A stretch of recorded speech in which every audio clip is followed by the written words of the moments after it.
What's good, YouTube? It's your boy Dewan. Today, be prepared to be inspired.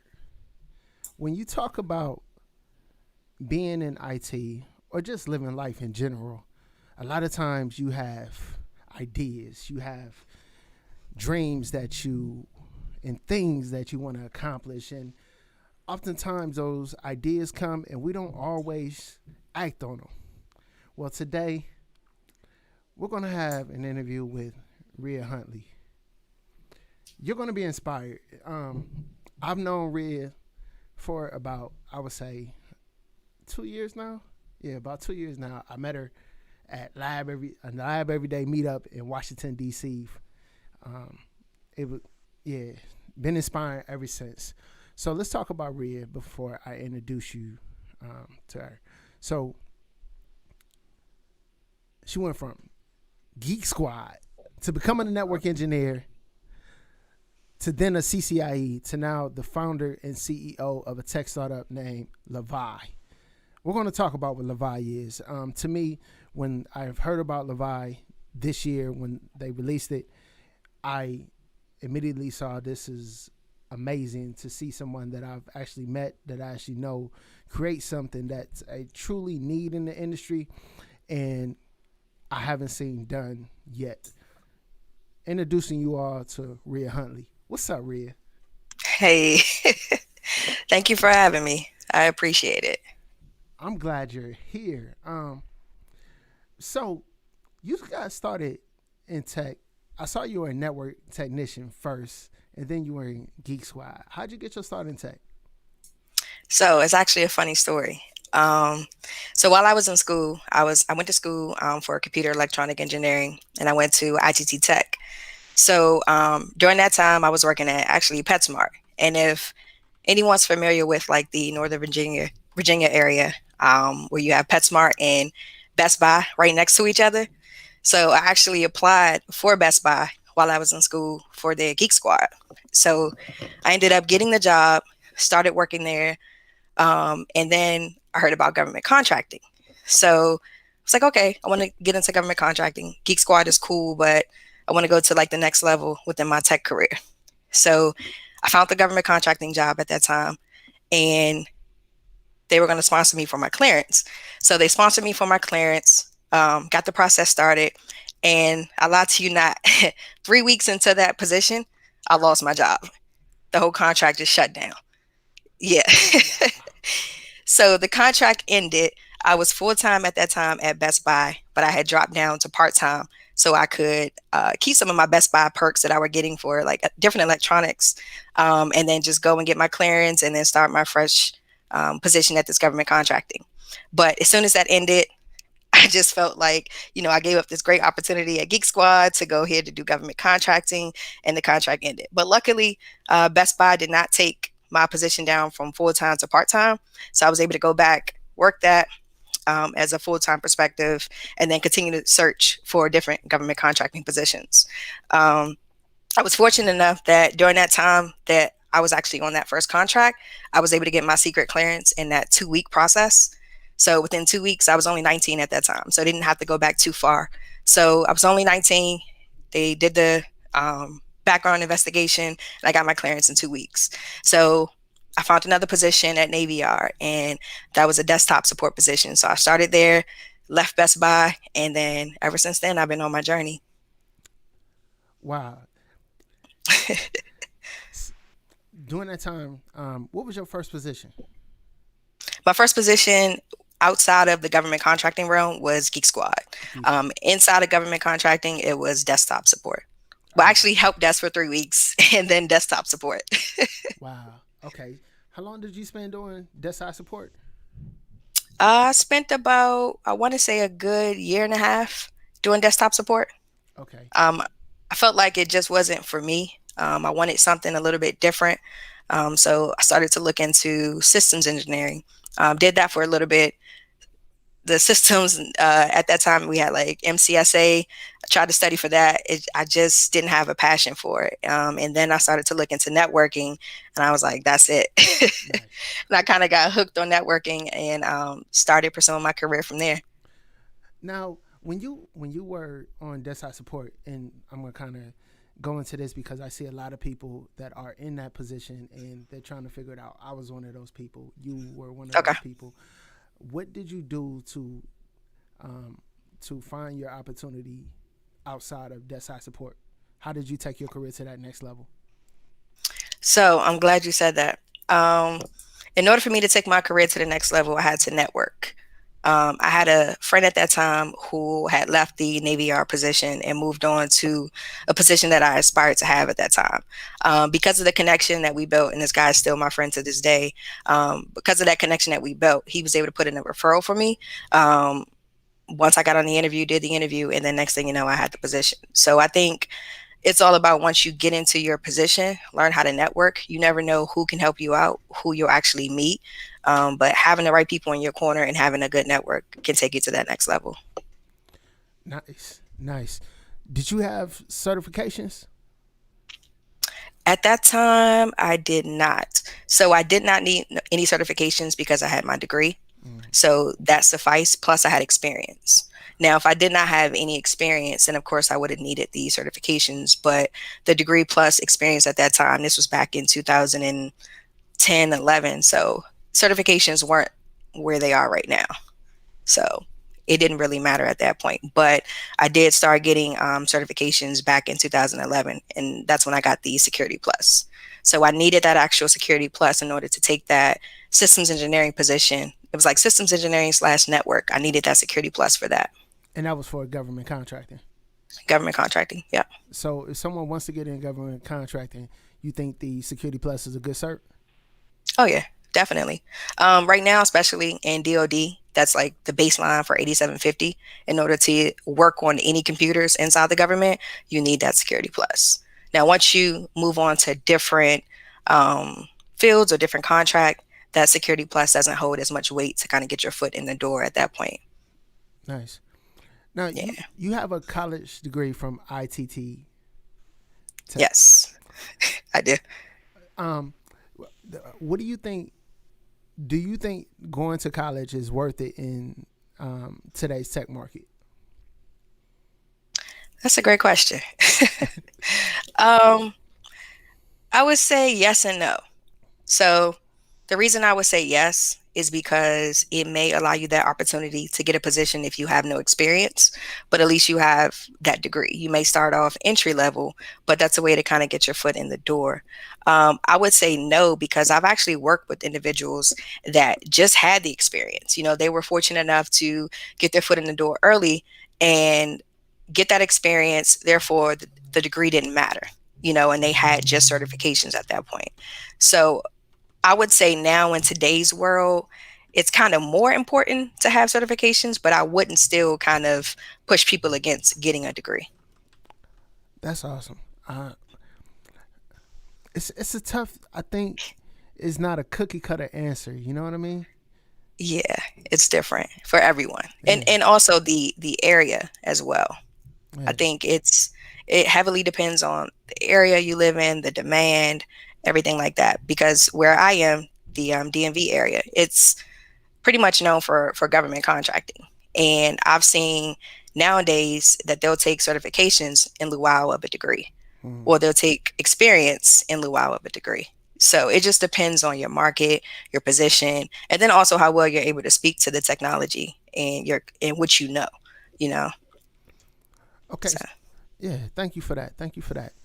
So once you got into government contracting, you got your Security Plus. How did you get into networking? I know you said you were interested in it, but how did you make that shift from systems engineer to networking? so I had a position that was kind of split and we worked in a test environment. So we had just racks of Cisco equipment that we could just play around with. Um, Even though I was mainly supposed to just take care of all the system stuff, I just couldn't stop messing with the networking side of things.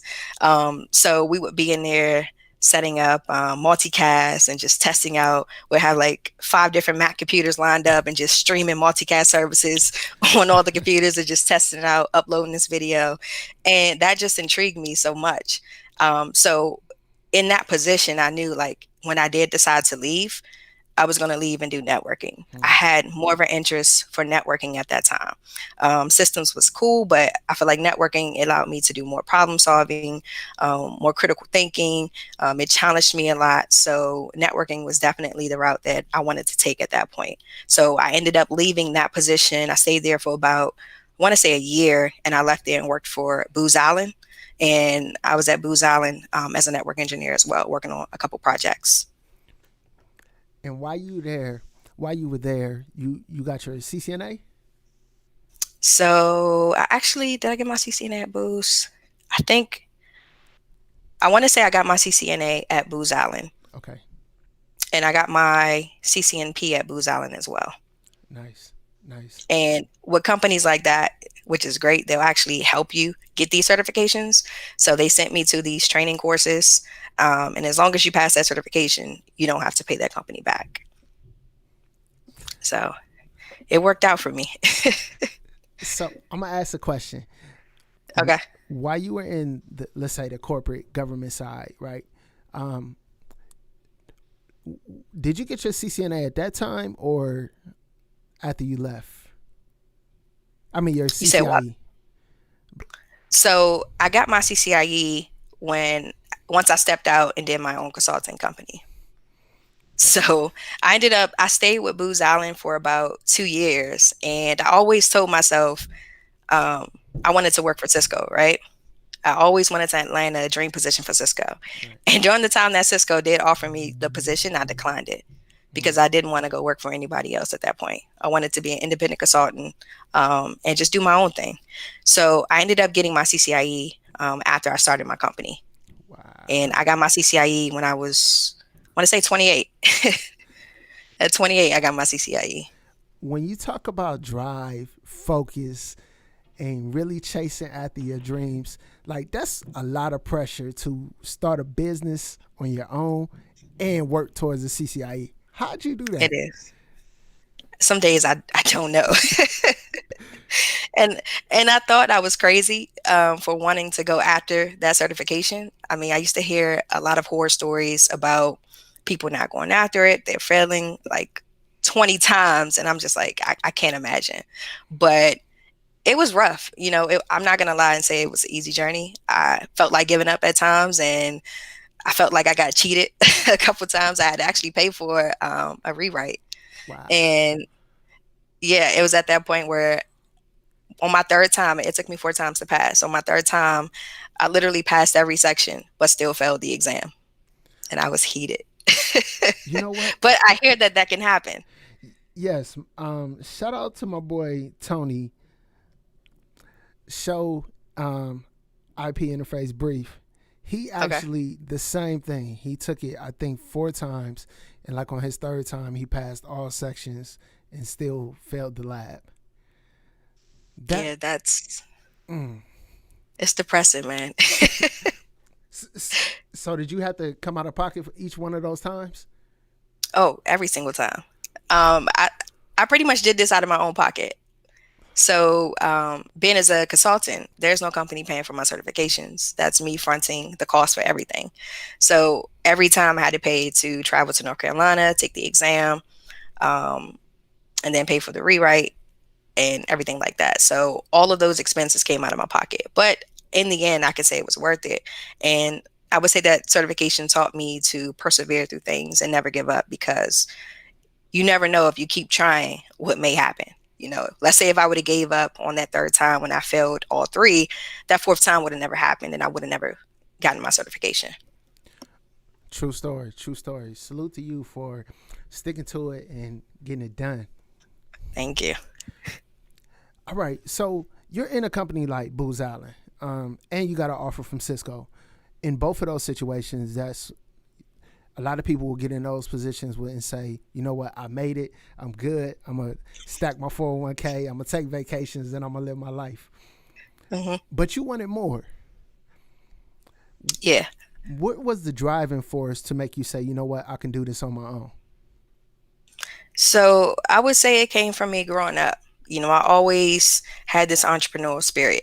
I mean, spirit. Like, I remember growing up selling candy in school, Yep. just trying to hustle and just I didn't need the money. My parents did pretty well off for us, but it was just something in me that I always wanted to have control over my own destiny, and control over my own future. And just growing up, I seen my mom just be on her entrepreneurial journey and start multiple businesses and kind of pursue her dreams. So that kind of inspired me to kind of just control everything that I want to do in my life. Working for those companies were great, but I felt like they positioned me even more to have my own company in the end. Hmm. So I was able to absorb the knowledge. Like working at Booz Allen, I became a great technical writer, um, and just learning how to utilize my skill sets on multiple different projects. So I felt like those type of companies groom you to kind of go out and start your own. True story. True story. And I think technical writing is a huge part of business, especially if you're on the Yep, government contract side. it is. Excuse me. I got a question from Rohit in the chat. Okay. Before we move on, the question is, how do you stay motivated when paying for your rewrites? I think that's a good question. How do I stay motivated? Yeah. Um, I think you really have to rely on your family at that point. Um, my wife helped me out a lot during that time. I literally almost gave up to the point where I was just like, you know what, I'm done with the CCIE. Maybe it's not meant to be, because it can be depressing. You spend hours dedicating to your labbing. Like I would spend sometimes 8 hours just sitting here every day and up into the morning just labbing, and then you go out there and you put your best foot forward, and it's like it's kind of depressing in a sense. So you got to learn how to rely heavily on your family support during that time to kind of keep you motivated and keep you going, because you can't do this alone. Like if you tried, I think it'll be a pretty difficult journey. A difficult journey that is, but you was able to Yeah, persevere. Salute. I was able to. It wasn't easy, but For sure. All right, so you were at Booz Allen. You started your own business, and while you were in your own business, did you already know your area of focus? Did you already know your customer and what you wanted to do? so I knew I wanted to do government contracting, and I just had to figure out how to get my foot in the door. So I started my company, I want to say March of 2014. And then 3 months later, I was able to find a position that allowed me to work corp to corp. And as that was like my first position or my first contract underneath my company. So corp to corp essentially is like 1099 almost, but the checks are distributed under your business, and then you pay yourself from there. Right, right. You get paid. The pay is different and the taxes is different. Is that right? Yeah, you're responsible. Yeah, you're responsible for the taxes 100%. So you're responsible for paying yourself, paying the taxes and everything like that. But in the end, you're working for yourself. You have money coming in under your business, and then you can use that for past performance when you start to get these different certifications within government contracting. I'm glad you brought that up. Could you kind of explain what past performance means and the process of getting government contracts? A quick breakdown of that. Okay. So, in order to get a government contract, unless you really have a huge network and you have different connections, you normally have to have past performance. And that past performance has to be over a 2 year span. So, you have to prove that your company has done work before.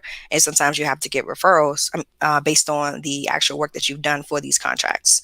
So, you have to kind of write out the value amount for that contract as well as the work performed for that contract. And if you're going after different certifications, like my company was EDWSOB, and we had the GSA schedule. So if you're going after things like that, you have to have those past performance contracts in order to get that stuff. They won't allow you to get that if you don't have any proof that your business can generate an income and different things like that. Okay. One more question I want to ask around that Okay. certifications, like minority owned, women owned. Can you talk about those? So, minority owned and women owned. Minority owned is mainly state focused, but women owned it's government focused as well, but more in the federal level. So, as long as your company is over 51% owned and operated, that means you have to be working in your business on a daily. You can apply to get those certifications for your business. And they help you with government contracts, those Yeah, they'll certifications. help you. So it's like an accreditation that you get, but it doesn't necessarily guarantee you contracts. You still have to go out there and network. And the best way for people to get started is once you do your past performance, you want to partner up with these bigger companies for like teaming agreements. And then they'll sometimes partner up with you based on your accreditations that you have. So if you have an EDWSOB, they'll partner up with you because they need that to kind of go after some work. It's it sounds like your business experience that you had from doing the government contracts on your own, like prepared you for where you are now. Do you think that's the case? Yeah, I would say. Yeah, I would say definitely. I had to network a lot. I actually had a mentor as well that helped me, and he also kind of pushed me towards my second business as well, the tech startup. But having a mentor helps you, and he's grown me a lot throughout this whole government contracting side. That has kind of shaped me into the way I operate and run my tech startup as well. Nice. Now, shifting gears to your tech startup, Okay. Lavii. How did you come up with that idea? Can you kind of talk about what it is and then the actual idea itself? Okay. So I'll start off just saying the idea is like a smart food locker. So think about the Amazon lockers for parcel pickup, but for food. So I came up with the idea back in June of 2019 based on my own frustrations from picking up food. I placed an order online, expecting by the time I got to the restaurant, I would just be in and out, grab my food, and leave back out. A lot of restaurants have started implementing this open shelving system. It's like an honor system in a way, where they just have, like you've seen it at Chipotle, where they just have a shelf with orders just sitting there. And I'm not sure if this certain location dealt with a lot of theft, but my order was not on the shelf. And for some reason, the restaurant was extremely busy that day. So I had to wait in line. I was already short on time. So I waited in line for about 20 minutes. And then I got to the register, and the cashier just mentioned, "Oh, by the way, your food's been ready." So I kind of got frustrated. And as I walked out, and I was just like, there has to be a better way. Like at this time, it's 2019. Technology is way too advanced for this not to be a better, smoother process for the restaurant and for the customers coming to pick up their food. So after that day, I went home, started doing some research on if there's food lockers out here for the restaurant industry. And of course, at that time, this was pre-pandemic. At that time, a lot of locker companies were focused on parcel pickup, but they weren't really focused on the restaurant industry. So I was like, hey, this might be a great opportunity for me to start this, try it at least. If it fails, oh well, but at least I tried. So did some research, learned some Python programming on how do you take a Raspberry Pi, get it to open up some locks, and how do you take an image from a QR code reader and like depict it and make it just do what you need it to do. So I did a lot of research on that, on how to decode the QR code image. So I built the actual first prototype and soldered it together, put it in a little box, and had the camera sticking out. So when I scanned the QR code, the door opened up.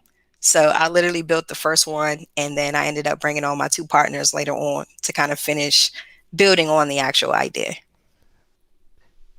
Yo, that is so inspiring. Like that. I'm gonna show everybody a quick video of um, Lavii and actually what her technology is. Could you do me a favor? Could, Okay. could you have that put at Horse and Dickies so the next time I go to DC, I ain't gotta stand in line outside? I got you. All right, let me play this real quick. Okay.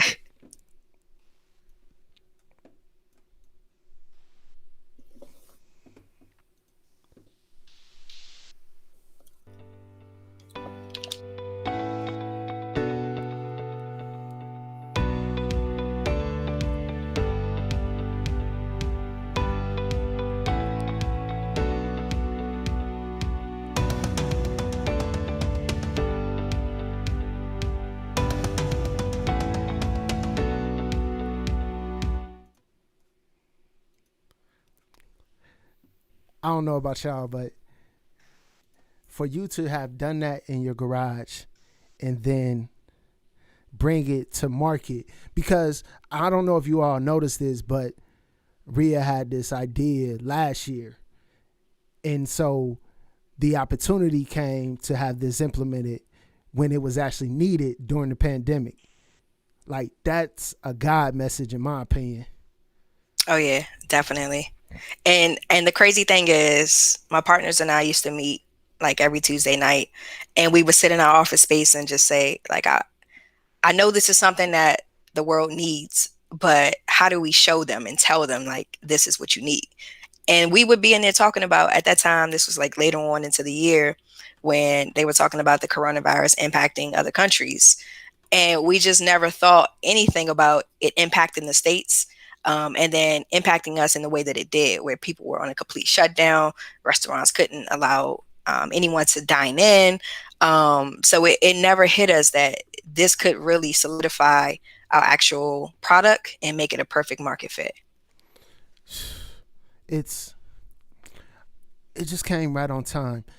Network Yep. Brush, thank you for the super chat. He has a question, and the question is, Okay.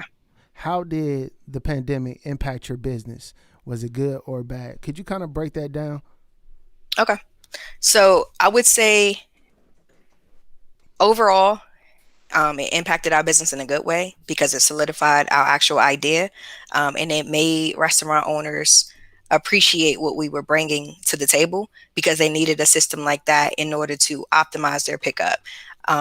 A lot of restaurants were forced to convert over to just like a takeout process. And believe it or not, some of them weren't set up to have online ordering. So they were getting an influx of phone calls coming in. They didn't know how to manage all of the takeout orders coming inbound. So having a system like ours would actually help them deal with the influx of online orders for takeout. But in a bad way, that it kind of changed things. We had to, like I said, we met every Tuesday night. We had to kind of switch to more of a virtual aspect of things. So all of our meetings went from in person to virtual. We had to kind of figure out how we're going to launch a new product in the midst of a pandemic where it's hard to even get in touch or get face to face with these restaurant owners. Right. Like, no one wants to interact with anybody at like six, well, you have to be about 6 feet apart. But if you're trying to just have a meeting or sit down with a restaurant owner, that becomes a little bit more difficult in the midst of a pandemic. So we resorted to trying to do virtual calls with the restaurant owners, but then that can be a little difficult because they're demanding. Their restaurant is experiencing a different level of service and everything like that. So it became difficult from that perspective. But as we started to launch our pilot, we started to get actual restaurant owners contacting us and reaching out to us. So that kind of helped with the whole just that interface and interacting with the restaurant owners, as people want to do like social distancing at this point. Shout out to Mr. Casanova 1911, my boy Mark. He said, "Rea, you're dope. Let me get $1." Thank you. We know you sitting on that bag. But anyway, thanks for the super chat, bro. Switch Brian, yes. Switch Brian 23. Thanks for the super chat. Brandon Hunter, thank you for the super chat. Brandon said, "Excellent to see that, Rea. What an inspiration you are." Thank you. I appreciate that. I want to take a moment. Okay. For those of you that are watching this or will watch this, do me a favor. Go support Rea on her IG, website, LinkedIn, everything that you see to support at companies. Like, I seen somebody mention Chipotle. I mentioned Chipotle at these companies. If you have connections, help Rea out, because I think there's a huge market that their tech startup could actually fulfill the need that's needed right now and beyond that. So if you are a person that has those connections or can provide that opportunity, if you have the bag and you're willing to invest, reach out to Rea. Rea's contact information is in the description. Show that love. I appreciate in advance. Thank you. Thank you. Yeah, if anybody has any restaurants that they would love to see our lockers in, just please let me know. we're expanding to other states at this point. So, we're open. We actually have to do an install in Texas this week. So we're pretty excited about that. I saw that. So how did you go from the DMV to now expanding to Texas? Was it due to your connections? No, actually due to marketing. Wow. So it's amazing. Like, this internet can connect you to multiple different people. That's just how you and I connected, you Right. know? You could be across the world and we still connect. But she actually found us online. She was interested in purchasing a smart locker to optimize her pickup for her restaurant.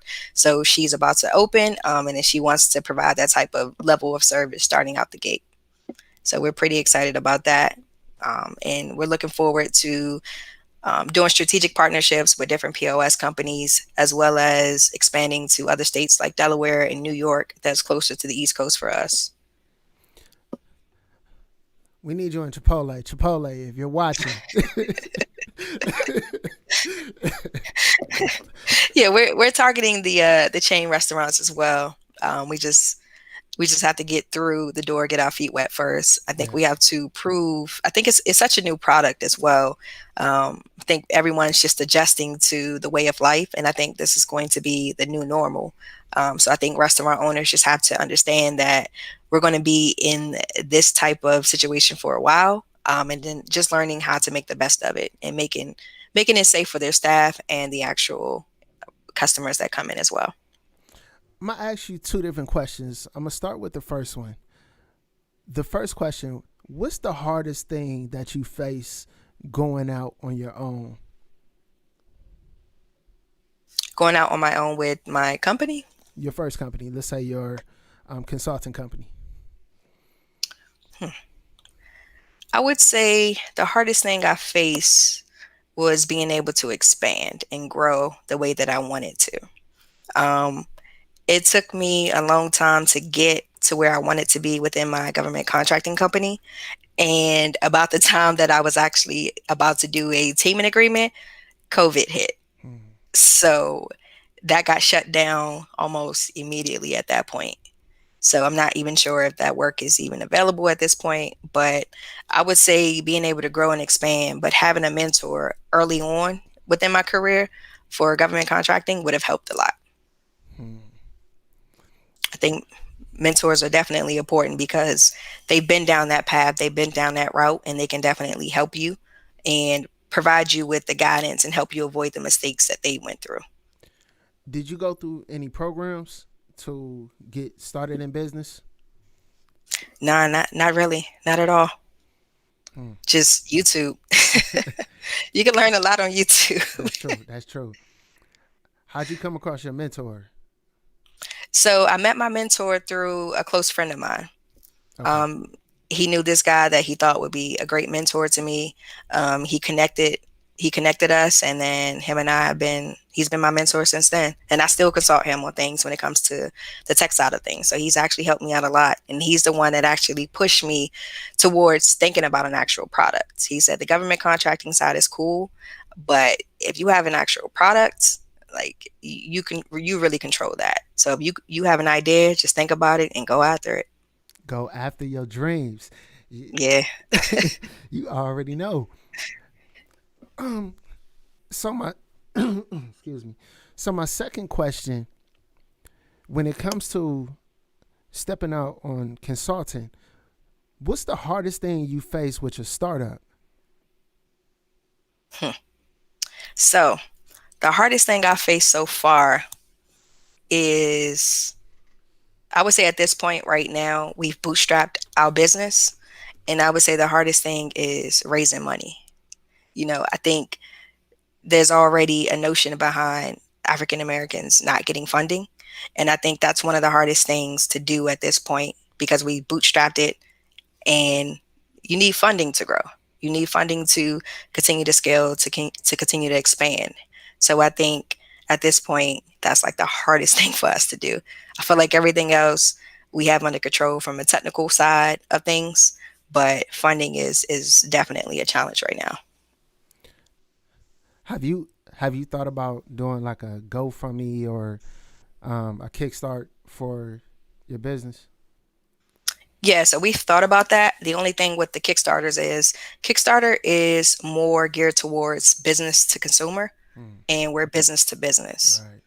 So more than likely, if we do decide to go down that path, it would have to be equity crowdfunding, Mm, where people can get a certain investment if they decide to invest within our company.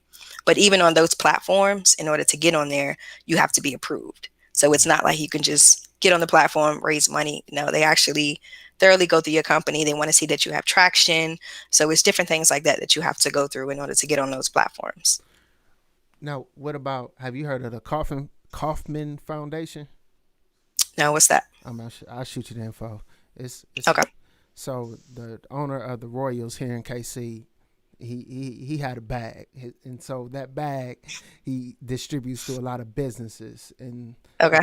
he especially minorities. So I'll shoot you that information. I don't want to talk too much about it and not put out the right Okay. information, so I'll make sure that I get it to you, and then once I Okay. got it all together and correct, I'll share with everyone else as well. So, Okay. Thank you. I appreciate that. oh, no problem. Now, when it comes to doing it on your own, like that can be tough. Hmm. That can be really tough. If someone wanted to help you on your business, should they just contact you directly on your email or Sure. Yeah, they can contact me. My email is R Huntley, so that's RHUNTLEY at Lavii, LAVII dash INC.com. Yeah, so they can reach out to me if they're interested in investing, or, just seeing what they can do to help us. Even if it's having those connections with other restaurants that may be interested. We have a referral program set up where we pay people once we actually close the deal for that restaurant. okay. And all of that information is in the description of this video. I'm going to the chat. Um, Okay. Thank you, Wasif, for the super chat. Appreciate the super chat. Keep it techie. He said definitely Chipotle. Okay. And then I got a super chat from Brandon Hunter. Brandon Hunter says the one I got to run, but please ask Rea about any challenges she may have faced with imposter syndrome and the advice you may have for others to overcome it. That's a good question. That is a great question. I would say sometimes, still to this day, I face imposter syndrome. I feel like it's almost inevitable sometimes, but I think it's solely on our fear and how we doubt ourselves. I think overcoming that fear sometimes is where we can move past imposter syndrome. And it just takes a lot of mental strength in that moment to kind of say, like, you got this, not doubt yourself and kind of move forward, because I've dealt with it a lot throughout my career. And I've had my moments where I felt just like incompetent about certain things that I was doing. But I think that was just mainly what I was just putting on myself. Mm. And I think I had to mentally move past that and work through it. And I think working through that, it forced me to dive deeper into the books and into my studies to make sure that what I'm saying is actually legit, and it's not just me, not knowing exactly what I'm talking about, making myself feel like I have imposter syndrome. So I feel like diving more into the books and understanding the technologies and just drill that into your head where it's concrete, that you kind of start to work through that imposter syndrome as well. But and I get it a lot with this new business because everything is so new to me. Right. It's just sometimes I have to take a deep breath and then just, like, okay, you got this.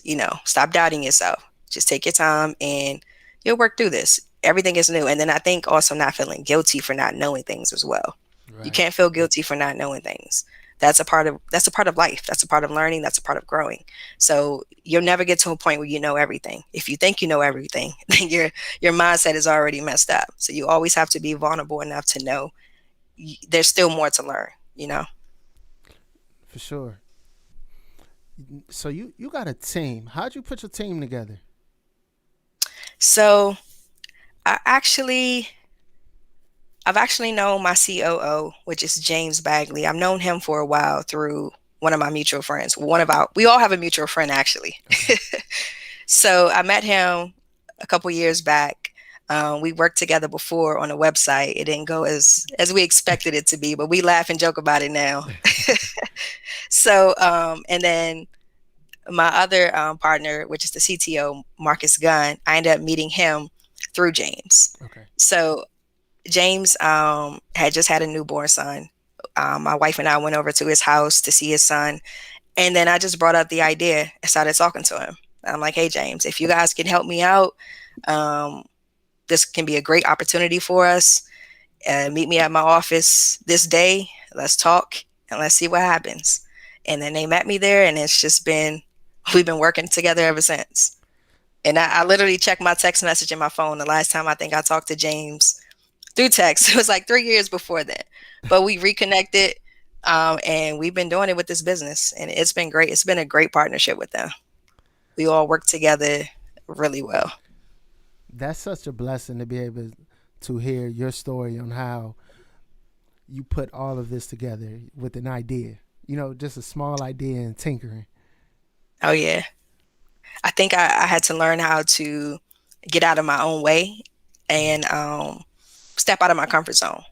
Like I literally last year, even though it was a pretty rough year, just adjusting to everything that the pandemic has thrown on Yeah. everyone.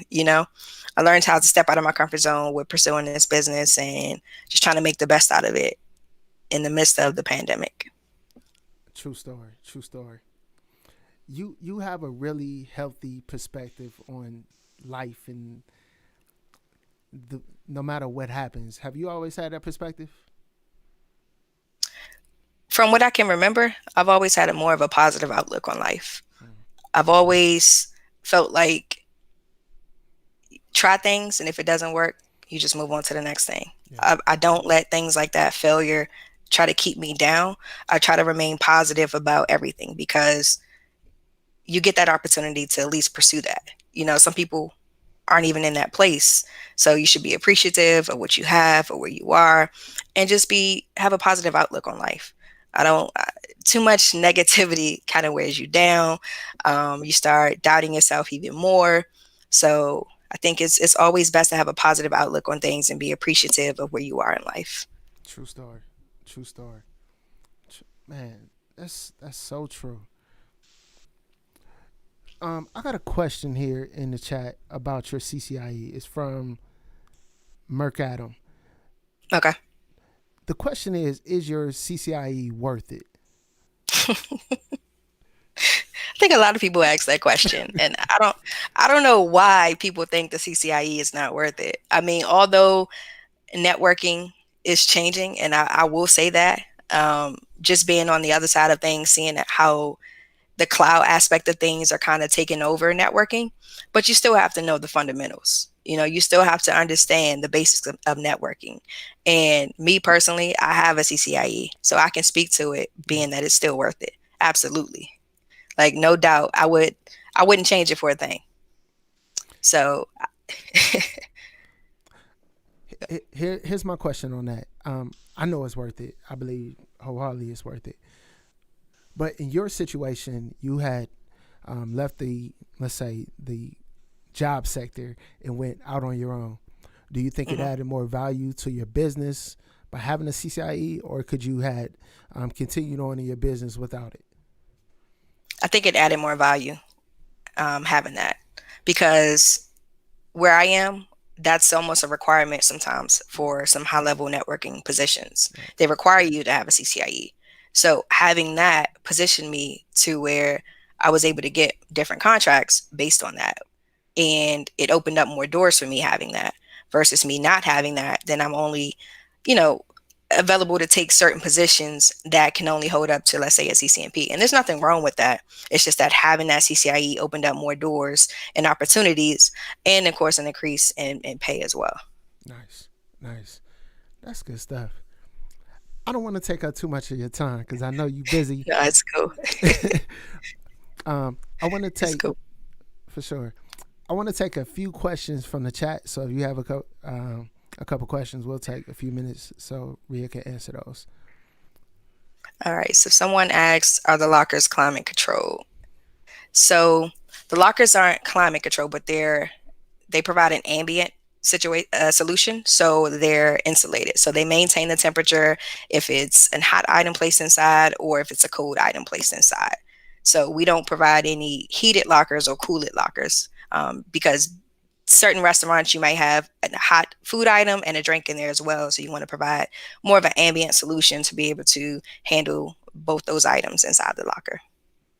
Nice, nice. There's Let's see. another question from Zane Ahmad. It says, how many years did it take you to get your CCIE? So I started on that journey, I would say 2015. And that's when I first took the written. And then I didn't get the actual certification until December of 2017. So about 2 years to get that. And that's with me failing multiple times. So, and even, I forgot to mention, but even on my fourth attempt, I almost walked out. Whoa.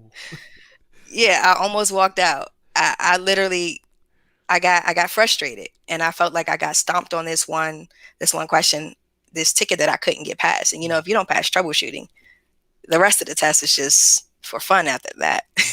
So I had to take a break, went to the bathroom, got myself together, and then I came back, and then I started working through it. And then I was like, okay, you got this. But I literally almost walked out of there. I'm glad I didn't, but I literally almost did.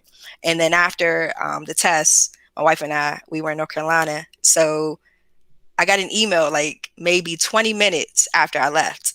I was like, well, I guess I failed. I mean, so when you fail, you get your response early. And then I saw that, congratulations, when I opened up, you had to log in. And I was like, pass. And I was like, wow. I can only imagine that feeling. It was amazing at that point. I just felt like a huge weight has been lifted off of me. I've been on that journey for so long. And I mean, 2 years may not seem like a lot, but think about 2 years of constant studying, Right. of labbing for hours, and even just like listening to audiobooks about your networking stuff and reading books. It was just 2 years of ongoing just in the books. And that can be a lot on someone mentally. Yeah. Yeah. When I got a question, because that made me think of something. Okay. How long did it take you to go from, okay, I want to go into business for myself, to actually doing it? How long did it take for that? Right. I think I always entertained the idea, but I knew starting out back when I was like 19, I just knew like I had to at least get some experience and start working for some other companies to kind of see how I need to kind of operate my business and different things like that. So it didn't take long once I actually made the decision. Like, this is the year I'm going to start my business and I'm going to do it. Like, I'm the type of person, if I say something, I'm going to do it. Right. I'm not really a procrastinator, and I don't like to speak on things that I'm not actually going to do. So normally when I make my mind up, I end up sticking to it. And even like with the CCIE, I made my mind up, that's something I'm going to do. And it was hard, but I did everything I needed to do to pursue that dream. And I think that helps me with this tech side of things, because it gets hard. With the tech side, it's so new to me, but my perseverance and my vision for everything is so huge that I'm doing what I need to do to get to that point where we have a successful business. You mentioned something, and I think it may help others that may be in your situation, in my situation, with so many different technologies that are in tech, and then you're out on your own. And how do you stay current? How do you deal with things that you do not know? So I try to stay within my realm of things when it comes to these contracts. So I get contracts that are heavily focused on networking. But throughout my career, I've done routing, switching. I've done firewall, F5, AWS, Azure. So I'm pretty well versed when it comes to different things. So even if I have a contract that's focused on routing and switching, I can help out in other ways as well. Okay. But when it comes to like just figuring out things that you don't know, I feel like you can always learn something. And I would say this I'm at this point, I'm learning programming, because I feel like the networking side of things is changing. Right. You're moving more into automation. You're moving more into just scripting. So you always have to stay current as to what's going on, no matter if you're out on your own or if you work for an actual company. And I would say if you're out on your own, you have to do it even harder because you're the one fronting the cost for these certifications, for these classes and boot camps. So you always have to stay abreast on the latest technology and go where everything is going. Yeah. Because networking has definitely changed since I got into it back in 2000, I want to say 2011, 12. It has definitely changed. So even now I'm switching and moving more towards programming because I've seen that for my tech startup. My background is networking and my partners, they do software development. So even with our infrastructure that we stood up, it's a completely like a cloud-based solution. So it's like you have to understand the fundamentals of networking, but you're not actually configuring any router switches at this point. It's GUI based and you have to learn that stuff. Right. So you'll see jobs. I see jobs all the time asking for Python and scripting experience, but still require a CCIE or a CCNA. So it's like you have to be well rounded. You can't just focus so much on just one thing now, especially if you're looking towards that networking route because things are changing and evolving pretty quickly. I love that. That is so true. That is so true. I'm gonna take another question from the chat, and I seen Treg Henry had this question. I think they posted it twice, but the question is, Okay. Rea, how do you work your way through the sales process for your consulting business? Okay. So SAMS is just like the beginning step to do any type of work with the government contract for government contracting. So SAMS is you get your business registered, you get your I can't think of the name right now, but there's another I can't think of it right now. But there's another number that you get. Dunn's number? Your cage code. Oh, okay. So you get your cage code. You register your business within SAMS. And that's like step one to start doing business with the government. But you still have to go out here and network. You have to get that past performance, all of those things. But SAMS just sets you up to do business with them. So that way, if you were to secure a contract through the actual government from an agency, then you get paid that way. So that's what SAMS is for in a sense. Awesome. Rea, you have dropped a ton of jewels tonight. Like you share everything from your career going from CCNA, well actually from Geek Squad to CCNA, getting your college degree, as well as becoming a CCIE, starting your own business, not just in tech but in the government, and then now doing a tech startup that's revolutionary for the times that we're in. Mm-hmm. I thank you for taking time out your day to share your story and your journey. Thank you for having me. I truly appreciate it. Like if I can share my journey to inspire anyone, that's what I'm here for. Like I think my journey can definitely be an inspiration to people to chase your dreams and never give up, whether it's from my government contracting side of things or my tech side of things, stepping outside of your comfort zone, just doing what you want to do and what makes you happy from a technical aspect or your personal life in general. For sure, for sure. I thank everybody for tuning in today. Shout out to the moderators, to everyone. Oh, one quick question. Somebody had any good book recommendations? So one book I'm reading right now is Never Eat Alone.